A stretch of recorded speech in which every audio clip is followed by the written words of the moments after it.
Mm. In this part of the lecture, based on knowledge and knowledge as a concept, we shall be talking on knowledge and its forms. Types forms थोड़ा थोड़ा इसलिए भी थोड़ा अंतर किया गया है कि आप शब्द में न उलझें। यद्यपि हमने आपको शुरू में ही बता दिया कि बहुत जंक्शन पे आपको लगेगा कि रिपीटिशन है। बेसिक तो बेसिक ही है, जब भी कोई क्लासिफिकेशन है उसमें सब डाला है। अब ये जो पोस्टररी और प्रायोरिटी नॉलेज का जो पार्ट है, इट्स सो फंडामेंटल कि ये हर क्लासिफिकेशन में अब कहाँ ही जाता है। लेकिन हमने क्लासिफिकेशन में जिसने भी उसको क्लासीफाई किया है हटाया नहीं है, उसको वहीं छोड़ दिया है। ऑब्वियस है, यू ऑल नोन। अब आप बाद में आप अपना एक लिस्ट बनाइए। So the emergence of the important branch of philosophy to study human knowledge, its nature, sources, types etcetera, as epistemology made the knowledge and its study more meaningful. मतलब इस जब हम लोगों ने ये मानव सभ्यता ने, मानव समुदाय ने ये डिसाइड किया कि ज्ञान को हम लोग सुसंगठित ढंग से रखेंगे, तो हम लोगों ने एक नॉलेज का ब्रांच डेवलप किया जिसको कहा इपिस्टेमोलॉजी। शुरू में हम लोग देख भी चुके हैं।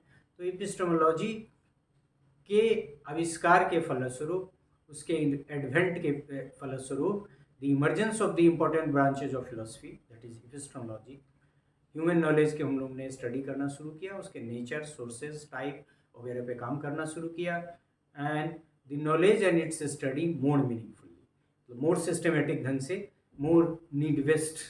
और वैसे ही है कि ज्ञान की जब शाखा बढ़ती चली जाती है तो एक शाखा का हम फिर एक डिसिप्लिन बना देते हैं, उसको एक खास तरह की चीज़ों के अध्ययन को अलग बनाते हैं। फिर बाद में हम लोगों ने देखा, आगे हम लोग मल्टी डिसिप्लिनरी, इंटर डिसिप्लिनरी वगैरह कंसेप्ट ऑफ नॉलेज पे भी बात करेंगे। तो वो सब सिस्टमेटिक ढंग से इसीलिए हो पाया कि हम लोग एपिस्टेमोलॉजी के तहत नॉलेज का न केवल अध्ययन करते हैं बल्कि उसको कैटेगराइज करते हैं, ढंग से रखते हैं। Epistemologists historically have concerned themselves with such questions as what is knowledge, हमने शुरू में भी कहा, तो ज्ञान क्या है, how do we acquire knowledge, knowledge को कैसे प्राप्त किया जा सकता है, कितने तरीके हो सकते हैं, क्या कोई और नया तरीका हो सकता है, इज नॉलेज वन और मेनी, क्या ज्ञान एक ही है और कई है।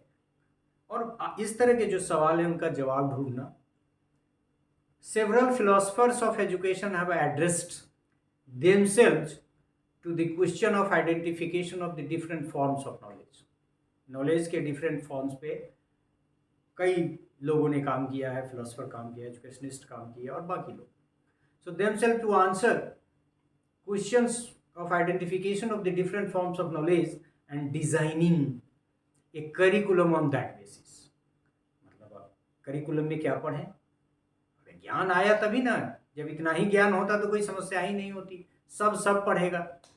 अभी देखिएगा आपका नेशनल एजुकेशन करिकुलम फ्रेमवर्क कर रहा है कि मल्टी डिसिप्लिनरी अप्रोच बहुत ज़रूरी है। खास के शुरू के ये जो में हमारे शिक्षा व्यवस्था की ये बहुत खामी है कि हम अर्ली एज से ही करिकुलम को बहुत स्पेसिफिक बना देते हैं। So it has to be in the earliest stage specially of multi disciplinary approach.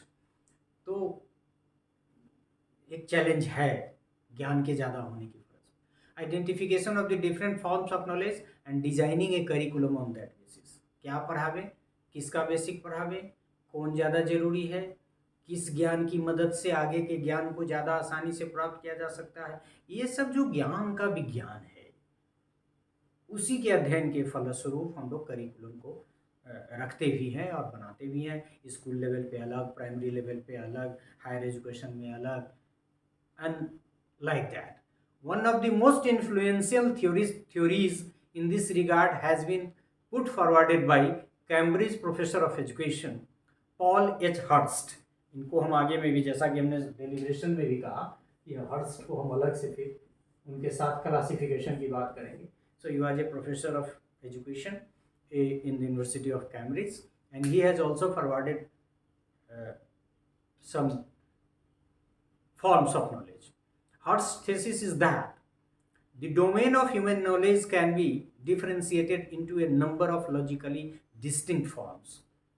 मतलब डिस्टिंक्ट फॉर्म्स जिसके एट्रीब्यूट्स अलग हैं, जो एक ही तरह के तत्वों के साथ लेते हैं, उनका यदि तोड़ ताड़ भी करेंगे तो दूसरी चीज़ें नहीं निकलेंगी, आगे हम उसको और भी करेंगे। So differentiated into number of logically distinct forms, none of which is ultimately reducible, वही वर्ड में कह रहा था, reducible in character to any of the others, मतलब इसके तत्व उससे मिलते जुलते नहीं है। So there is a wide distinction on the basis of certain characteristics and attributes among them. So Hurst's thesis is that the domain of human knowledge can be differentiated into a number of logically distinct forms, none of which is ultimately reducible, मतलब एक दूसरे में या दूसरे की तरह नहीं हो सकता है, ultimately reducible in character to any of the others, either singly or in combination. मतलब ये जो कैटेगरी है, 7 कैटेगरी फॉरवर्ड किया है, मैं नाम भी पढ़ूंगा और बाद के लेक्चर में दूसरे पार्ट में इसको अलग से एक्सप्लेन भी करेंगे। तो ये एक भी दूसरे से नहीं मिलता जुलता है, अलग अलग, और नहीं किसी दो के इंटीग्रेशन के साथ। So according to Hirst, what are those? There are 7 such forms as, पहला पढ़ देता हूँ, आगे वहाँ चर्चा करेंगे तो फिर यह रिपीट होगा ही। Formal logic and mathematics, number 1। Physical science, number 2। The human sciences including history, 3rd। Moral understanding, 4th। Religious knowledge, 5th। Philosophy, 6th। And the last 7th, aesthetics. So as per the Cambridge education professor Hurst, there are 7 forms of knowledge, and as I have pronounced it, formal logic and mathematics, physical sciences, the human sciences including history, moral understanding, religious knowledge, philosophy and aesthetics. We shall explain it in later part. Now, the features that distinguish these different forms are, मतलब ये जो 7 form की बात की, या कोई और भी यदि फॉर्म इवोल्व होगा या है तो उसके डिस्टिंक्शंस के आधार क्या है? This features that distinguish this different forms are, they involve certain central concepts, सबका अपना एक सेंट्रल कंसेप्ट है, that are peculiar to the form, और वो यूनिक है, पिकुलियर है, दूसरे का नहीं है वैसा। These are different types of concepts that characterise different forms of knowledge, और वो उनके जो कंसेप्ट्स हैं वो कंसेप्ट सब इस तरह के हैं कि वो डिफरेंट फॉर्म्स ऑफ नॉलेज को बनाते हैं। तो एक तो हो गया कि सबका सेंट्रल कंसेप्ट है। दूसरा, they have distinctive logical structure, उनके लॉजिक का भी स्ट्रक्चर डिफरेंट है। The concepts occur within different networks where relationships determine what meaningful propositions can be made. मुख्य बात यही कि उनका जो लॉजिकल स्ट्रक्चर है वो डिस्टिंक्टिव है, सबका लॉजिक एक दूसरे से डिफरेंट है उन सातों का, और कोई और इवॉल्व हो तो। They have distinctive criteria for truth in terms of which their proposition are tested, और उनके जो प्रोपोजिशंस हैं, रिलेटेड प्रोपोजिशंस हैं, उनके ट्रूथ को या फॉल्सिटी को वेरीफाई करने के लिए डिस्टिंक्टिव क्राइटेरिया है, अलग अलग, सबका अलग। And the next, they have developed particular techniques and skills of production of true propositions, और उसमें ज्ञान के संचरण का, ज्ञान के अध्ययन का, ज्ञान की बनावट का, उनके विकास का जो टेक्निक है जिसकी वजह से उसको हम और स्ट्रक्चर्ड करते हैं, दोज आर ऑल्सो डिफरेंट।